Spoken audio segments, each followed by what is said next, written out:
That's where most men fail. They look at struggle as a sign to stop, a sign that maybe this isn't for them. Wrong. Force yourself to do what needs to be done. When you don't feel like doing it, then you don't deserve to win. It's that simple. The world does not hand out prizes to the lazy. It does not reward those who sit around waiting for motivation to strike. The men at the top, the ones living the life you wish you had, didn't get there because they felt like working hard. They got there because they made themselves do it every single day, whether they wanted to or not. They trained when they were tired. They worked when they were uninspired. They fought through the boredom, through the pain, through the doubt, because they knew that the reward was on the other side of suffering. And that's the difference between them and you right now. They decided to commit. You're still debating. You have to make a choice right now.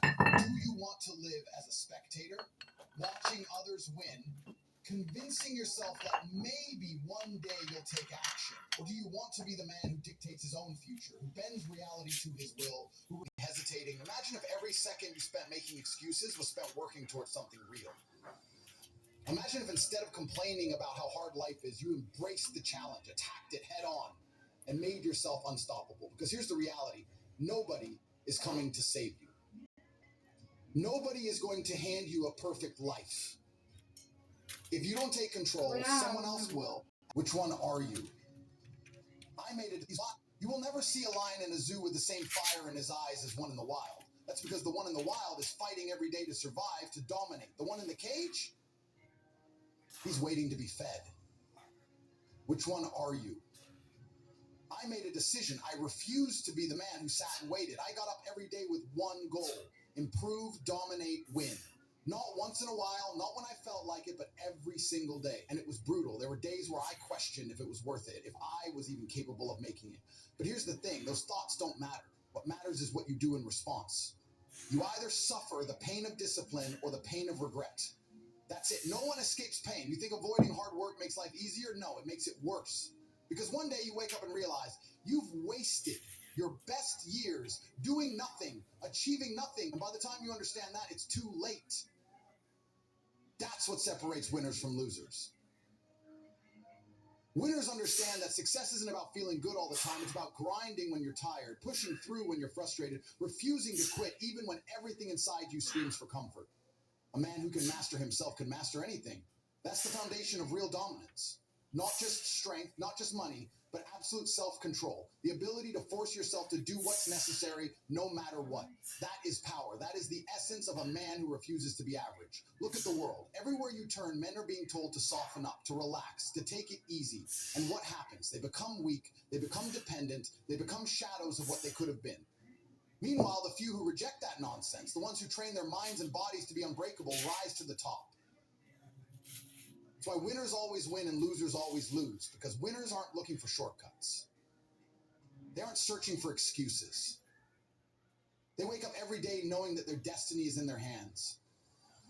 If you want something you've never had, you must be willing to do something you've never done. That means stepping out of comfort, breaking the cycle of mediocrity, and demanding more from yourself. I remember my first real success. The moment I realized I had broken free from the life I was trapped in. It wasn't the money that made it real. It was the realization that I had proven myself right. That every sacrifice, every late night, every moment of doubt had led to this. And let me tell you something. There is no better feeling on this planet than knowing you created your own success. No one can take it from you. No one can say you got lucky because you built it with your own hands, your own mind, your own relentless work ethic. That's what you should be chasing. Not comfort, not approval, not temporary pleasure. Chase power. Chase control over your own life. Chase the ability to walk into any room, any situation, and know that you own it because you earned it. That's real freedom. That's real dominance. And the only thing stopping you from having it is the weak little voice in your head telling you to take it easy. Kill that voice. Silence it with action. Because every second you waste, someone else is out there getting stronger, getting richer, getting ahead. The world doesn't wait for you to wake up. You either move with it or you get left behind. I made my choice. Now it's your turn. What are you going to do? Most men don't realize they're running out of time. They walk around like life is some endless game, like they've got unlimited chances to start over. You don't. Every second you waste, every excuse you make, every day you let slip by is gone forever. And one day, whether you like it or not, you're going to wake up and realize you're too late. Too late to change, too late to fix your mistakes, too late to become the man you always said you'd be. And that's the most terrifying reality of all, the realization that you could have had it all, but you didn't move when you had the chance. Regret is a far worse pain than discipline. Think about that. You're afraid of hard work? You're afraid of stepping out of your comfort zone. You should be far more afraid of looking in the mirror 10 years from now and seeing a weak, beaten down version of yourself who never took action. A man who had dreams, ambition, fire, but let it all die because he was too busy procrastinating, making excuses, and waiting for the perfect time. Let me tell you something. There is no perfect time. The only time you have is now. You see other men winning, building, dominating, and deep down, it eats you alive. You try to ignore it, act like you don't care, but you do, and you should, because that feeling isn't jealousy, it's a warning. It's your subconscious screaming at you, telling you that you're meant for more, that you're capable of more, but you're failing yourself. You sit back and convince yourself that other men got lucky, that they had some special advantage. You didn't. Bullshit. The truth is, they moved while you hesitated. They worked while you slept. They took risks while you made excuses. And now they're out there living the life you want while you sit around wondering why nothing ever changes for you. Comfort is the enemy of progress. Every single day through their fingers. Fear is a liar. It tells you that you're not ready. It tells you to wait. It tells you to stay comfortable. And if you listen to it, it will rob you of everything you could have been. But the truth is, the only way to destroy fear is through action. The second you move, the second you start, fear loses its grip on you. But if you sit there waiting for the fear to go away before you act, you'll be waiting for the rest of your life. So the question is, how much longer are you going to wait? How many more years are you going to waste convincing yourself that you'll start soon? Because I'll tell you right now, if you'll start now, you never will. That's the brutal truth. You either take action while you still have time, or you accept the fact that you will die as an average man, forgotten, unimportant, and full of regret. You don't have forever. The clock is ticking. The only question is, are you finally going to wake up and take what's yours? There's a version of you out there that's unstoppable. A version of you that dominates in every aspect of life. He walks with confidence, speaks with certainty, moves with precision. He doesn't hesitate. He doesn't break. He doesn't fold under pressure. That version of you exists, but you will never meet him unless you earn him. He is not born. He is not handed to you. He is built, forged through discipline, hardship, and relentless action. And the sad truth is, most men will never meet the best version of themselves because they are too weak to endure the process. They quit before they even get close. They break at the first sign of difficulty. And that's why they remain ordinary. The world doesn't care about your excuses. Doesn't care about your feelings. Doesn't care about how hard your life has been. You either adapt, overcome, and win, or you get left behind. This is the game. And right now, every second you waste feeling sorry for yourself, some other man is out there grinding, outworking you, surpassing you. There are men who had less than you, suffered more than you, faced worse than you, yet they still found a way to dominate.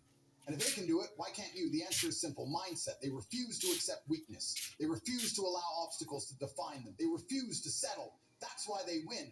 People want success, but they don't want the pain that comes with it. They want dominance, but they don't want to bleed for it. Strength is not given, it is taken. Power is not granted, it is seized. You cannot sit back and hope that one day life will hand you what you want. You have to take it by force, through action, through a level of commitment and intensity that most men are simply too afraid to embrace. The world belongs to the men who are willing to suffer more than others, to endure more than others, to push past what most would consider impossible. That's the price of winning. And let's be honest, most men will never pay that price. They will choose comfort over power. They will choose distractions over discipline. They will choose weakness over strength. And they will wonder why they remain broke, lost, and unfulfilled. You can be anything you want, but the price is pain. Most men are unwilling to suffer, and that's why they stay exactly where they are. The question is, are you different? Or are you just another one of them? You think success is about luck? Do you honestly believe that the men who dominate the world got there by chance? No. They built themselves into warriors. They trained their minds to be unbreakable. They mastered their emotions. They conditioned themselves to be relentless. And that's why they rise while others fall. The man who controls himself controls the world. That is the truth. If you cannot control your emotions, your habits, your time, you will never control anything else in life. You will forever be a slave to distractions, to temptations, to fear, to mediocrity. But the moment you take control, the moment you become the master of your own mind, you become dangerous. Weak men crumble under pressure. Strong men thrive in it. The difference? Mindset. Weak men run when things get hard. Strong men step forward. They embrace the pain. They feed on it. Because they understand that suffering is the price of greatness. And every time life tries to break them, they use it as fuel. That's the mentality that separates the winners from the losers. Nothing in life will ever change for you unless you change. If you're not willing to shift your habits, break your patterns, and destroy your weaknesses, then accept the fact that you will stay the same. The same problems, the same struggles, the same mediocre life. And the worst part, you'll only have yourself to blame. Because deep down, you know you could have been more, done more, built more. But instead, you chose to stay the same, waiting for some miracle to change your life. Let me tell you something, there is no miracle. The only miracle is your own work ethic. The only miracle is the discipline you enforce on yourself. The only miracle is your ability to grind when no one is watching, to push when you feel like quitting, to refuse to stay weak. Most men think they have time. They tell themselves they'll start later, that they'll get serious next week, next month, next year. And then life passes them by. They blink and suddenly they're 30, 40, 50, looking back at a life filled with wasted potential. You either suffer the pain of discipline now, changes you. You don't fix your mind by pampering it. You fix it by disciplining it like a wild dog until it obeys. That doesn't mean pretending you're fine. That means you stop negotiating with a version of you that wants to stay broken. That means you talk to yourself like a warrior, not a victim. We don't have time for breakdowns. We don't have space for weakness. Get up, move, work. The body will follow where the mind leads. But if the mind is weak, the body decays with it. When I felt like I was drowning in mental sludge, I didn't wait for clarity. I created it. I forced routine into the chaos. I forced rituals where there was once randomness.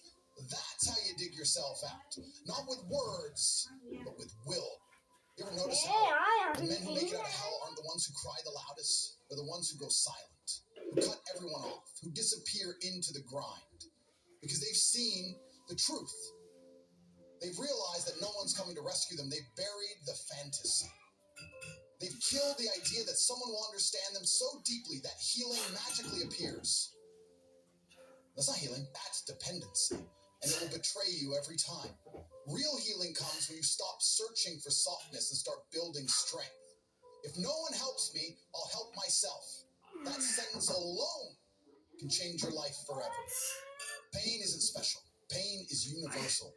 But what you do with it, that's what separates warriors from cowards. A coward feels pain and wants to numb it. A warrior feels pain and sharpens his blade with it. Every rejection, every failure, every dark thought, it becomes part of his training. You say your mind is broken, then fix it like a craftsman.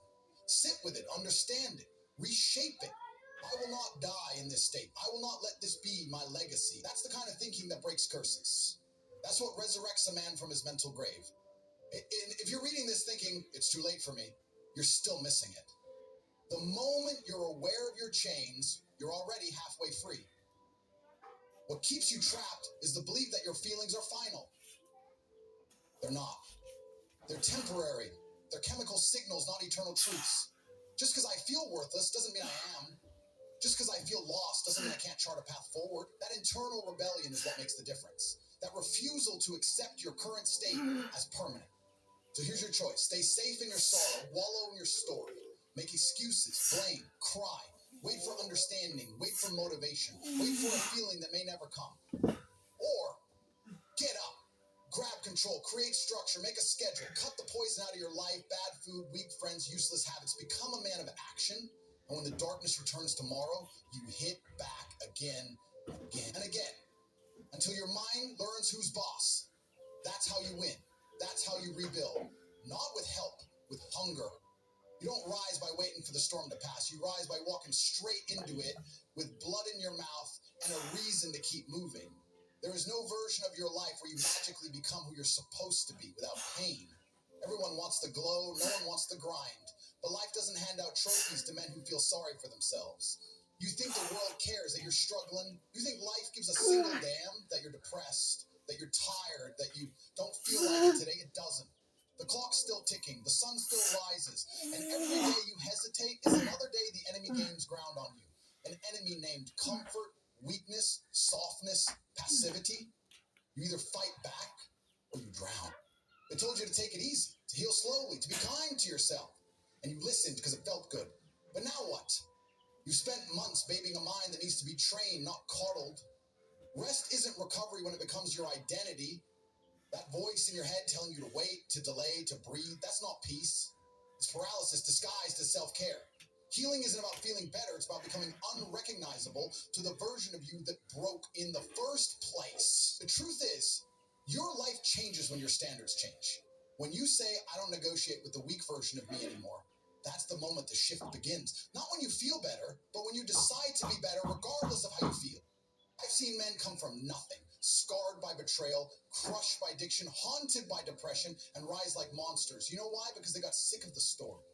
They got sick of walking into rooms and being the guy everyone pitied. They got sick of waiting to be saved. I looked around and realized no one was coming, so I stood up alone. That's the kind of sentence that builds legacies. That's what makes your past irrelevant. Your trauma isn't your curse, it's your crucible. Use it, burn in it if you have to, but don't crawl, don't beg, don't wait. You think the gym is about biceps? It's about war. Every rep is a refusal, a middle finger to weakness. Every drop of sweat is a contract signed with your future self. I will not go quietly. I will not be average. I will not be a victim of my own biology. When your mind tells you to quit, and you do one more set anyway, that's not fitness, that's psychological rebellion. And that rebellion leaks into everything, to how you speak, how you walk, how you look people in the eye. You stop apologizing for existing. You start walking like a man who's fought his own darkness and lived to tell the tale. You'll never be ready. That's the trap. Everyone is waiting for the perfect moment, for clarity, for motivation, but the man who wins is the man who acts without it.